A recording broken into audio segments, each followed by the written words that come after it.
नमस्ते प्रणाम, मैं आपकी मंजू वही स्वागत करती हूँ निधि मिश्रा ऑफिशियल चैनल में। निधि मिश्रा ऑफिशियल चैनल में आप सबका स्वागत है। आप सब कैसे हैं कमेंट करके जरूर बताइएगा। आइए एक प्यारा सा ऑडियो नाच गीत नाच के दे रहे हैं, आप सबको कैसा लगता है जरूर बताइए। अब आप लोग गाना तो प्यार दुलार दिए हैं, इस गाना को भी बहुत ज़्यादा प्यार दुलार आप लोग को ज़रूरत है, आप लोग प्लीज देना।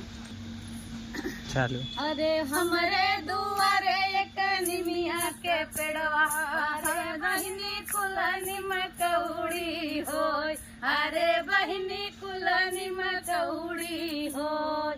पहिला जब गईली ससुरवा, पहिला जब गईली ससुरवा, अरे बहिनी धैली हली सासू के गोड़, अरे बहिनी धैली हली सासू के गोड़।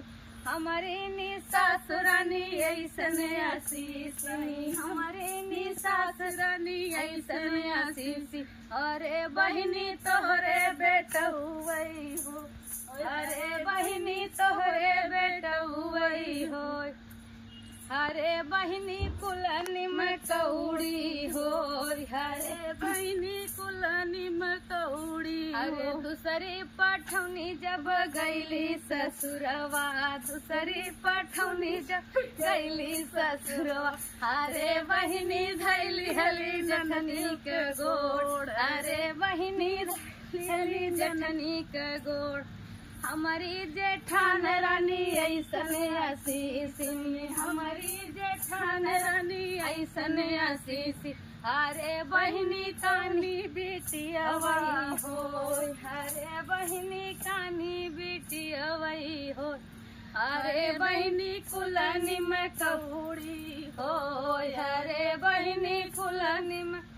अरे तीसरी पठौनी जब गईली गमनवा, तीसरी पठौनी जब गईली ससुरवा, अरे बहिनी धैली हली ननदी के गोड़, अरे बहिनी धैली हली ननदी के गोड़। हमरो ननद रानी ऐसन आशीष, अरे भौजी हमरे भतीजवा हो, अरे बहिनी हमरे भतीजवई हो।